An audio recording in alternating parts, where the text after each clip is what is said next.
Classificação indicativa. Livre para todos os públicos.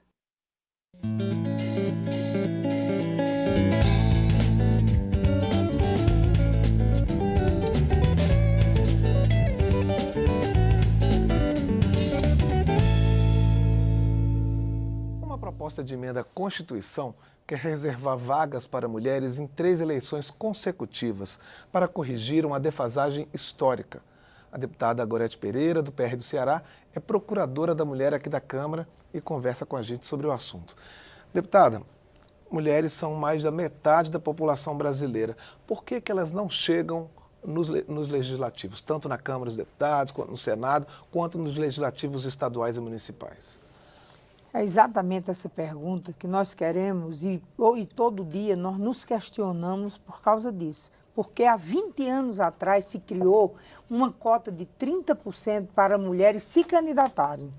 E isso não repercutiu em aumento de mulheres nas casas legislativas, de forma alguma. Você vê uma Câmara dos Deputados que não chega nem a 10% de mulheres. E assim, consecutivamente, nas Assembleias e nas Câmaras de Vereadores. E o que foi que a mulher passou a ser nesse período todo? Laranja. Os partidos arranjavam os nomes de mulheres para que colocassem na relação para o TRE e, por isso, agora está havendo uma criminalização de partidos. Por quê? Porque usaram essas mulheres, como eles dizem, as laranjas de saia. E fizeram com que 300 mulheres que colocaram o seu nome para se candidatarem, nem elas votaram nela. Era só simplesmente para preencher uma vaga.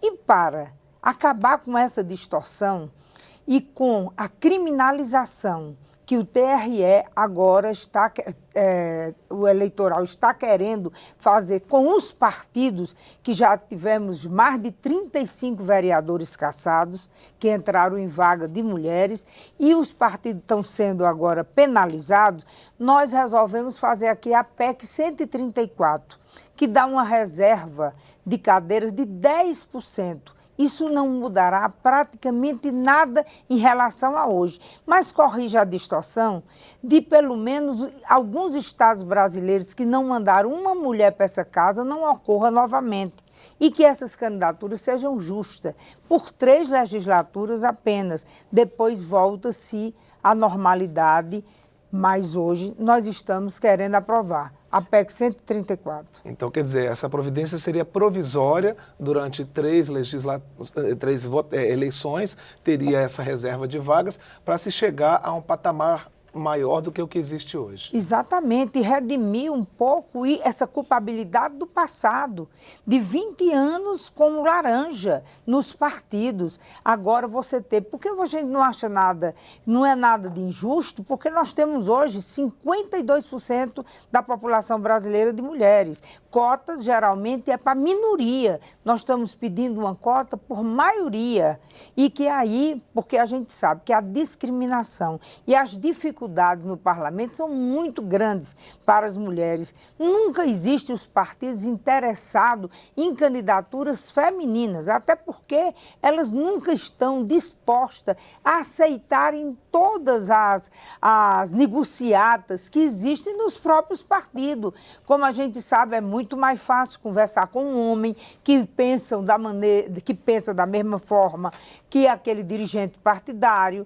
E é muito mais fácil do que você colocar algumas coisas relacionadas assim diretamente às mulheres. E com isso foram ficando de lado, preenchendo somente aquelas vagas e como se tivesse realmente mentindo para a população brasileira. Está aí, nós colocamos 30%, as mulheres é que não querem votar nas mulheres. Não é isso, as oportunidades são totalmente diferentes. Que dificuldade que existe para as mulheres antes da eleição, na hora da candidatura? Quer dizer, às vezes se preenche essa cota de 30%, mas existem dificuldades dentro dos partidos para viabilizar essa candidatura feminina? Claro, porque essas mulheres elas nunca são priorizadas, nem na parte financeira do partido, ou seja, nos fundos partidários. Hoje sim, nós temos agora um percentual de 5% que tem que ir para as mulheres, e há também a nossa ida para a televisão, que a gente tem que ter 5 minutos também do tempo de televisão, mas nem isso se tinha. Então, com essa possibilidade de existir já, como já existia e não era cobrado, um fundo partidário direcionado à mulher, e também seu tempo de televisão, então elas ficavam totalmente abandonadas. Era como se diziam antigamente, as mulheres servem para ser cabos eleitorais, tá certo? Dos homens. Mas nós não queremos só isso. Nós queremos uma participação o mais possível paritária dentro dos poderes legislativos, porque nós temos certeza que a nossa sensibilidade, a nossa maturidade e a nossa compreensão vai construir um Brasil melhor, um Estado melhor, um município melhor, com certeza, porque vai ter um outro olhar, uma outra visão que é fundamental na política. A senhora falou no início da entrevista sobre as assembleias legislativas estaduais, sobre as câmaras de vereadores. Não é mais fácil para a mulher estar nesses legislativos mais locais, porque ela não está mais próxima do eleitor? A dificuldade não é maior na Câmara dos Deputados do que nesses outros lugares? Assim? De maneira nenhuma, é a mesma coisa. Mesma coisa. Eu mesmo comecei minha vida pública como vereadora de Fortaleza, um município grande, e só éramos 2 na minha época. Depois eu fui ser deputada estadual, só éramos 2 deputadas estadual. E hoje subiu mais ou menos para 10%. 10%, e tem câmaras de vereadores que chegam a 14%, não mais do que isso. E na Câmara Federal, quanto tempo eu fiquei sendo a única deputada federal do Ceará? Então, não é isso, em todos os locais precisa existir preferência real para candidaturas femininas, para que a gente possa mudar um pouco o parlamento e fazer realmente uma democracia. Porque democracia é isso, é vários olhares e várias oportunidades que é dado ao povo em geral. E depois de eleitas, quais são as dificuldades das mulheres dentro dos parlamentos? Uma coisa que se fala aqui, por exemplo, que tem uma espécie de as comissões de mulheres, né? Ah, vai só para a educação, só para a saúde, acabam alijando a mulher dos assuntos considerados mais masculinos, mais políticos. Isso existe mesmo? Assim? Isso existe, mas isso depende muito das mulheres deputadas. Eu, quando cheguei nessa casa, eu exigi que gostaria de ir para o orçamento e para a Comissão de Constituição e Justiça. E eu estou hoje no 4º mandato e estou realmente me revezando nessas comissões. Então, quando as mulheres chegam nos parlamentos, elas procuram, elas mostram a sua competência, o seu trabalho. E eu acho que hoje não existe grande dificuldade em nenhuma parlamentar da casa de preencher espaço em comissões importantes, porque elas realmente são bastante competentes. Então, o nosso problema é a chegada, tá certo? É o ponto de chegada. Existe um outro preconceito de que nem mulher vota em mulher. Isso também é um mito? É um mito porque as oportunidades são diferentes e elas não têm a representatividade, elas não conseguem, por sermos poucas, não conseguimos passar para as mulheres, sem ter oportunidade também de televisão, passar para as mulheres tudo aquilo que nós fazemos aqui.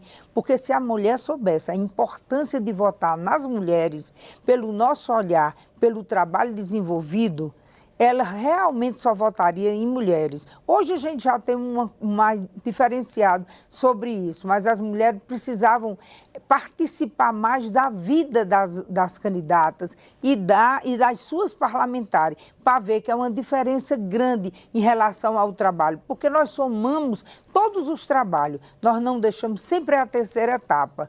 E ao contrário, quando nós terminamos a nossa tarefa parlamentar, nós corremos para casa, porque tem 1000 tarefas nos esperando. E muitas vezes os homens, com todo respeito, vão para o seu futebol, seu barzinho, e aí continuam falando de política. E aí, com isso, eles chegam em casa muito mais preparados em relação à política. E a mulher que está em casa, ela fica muito mais preocupada com os afazeres domésticos, muitas vezes hoje trabalhando fora, quando chega em casa não tem tempo nem de ver uma televisão. Aí chega no dia de votar, ela pergunta para o marido, como é? Quem é que a gente vai votar?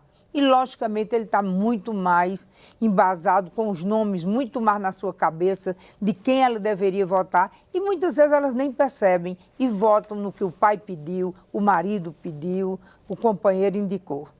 Certo, deputado. Então é uma mudança de cultura mesmo, né? Então, Léo, muito obrigado pela entrevista e boa sorte. Vamos acompanhar o caminho dessa proposta de emenda à Constituição.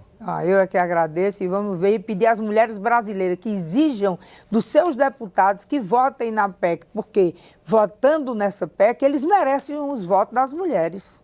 Ok, muito obrigado. Eu conversei com a deputada Gorete Pereira, do PR do Ceará, sobre a proposta de emenda à Constituição que cria vagas para as mulheres em 3 eleições consecutivas.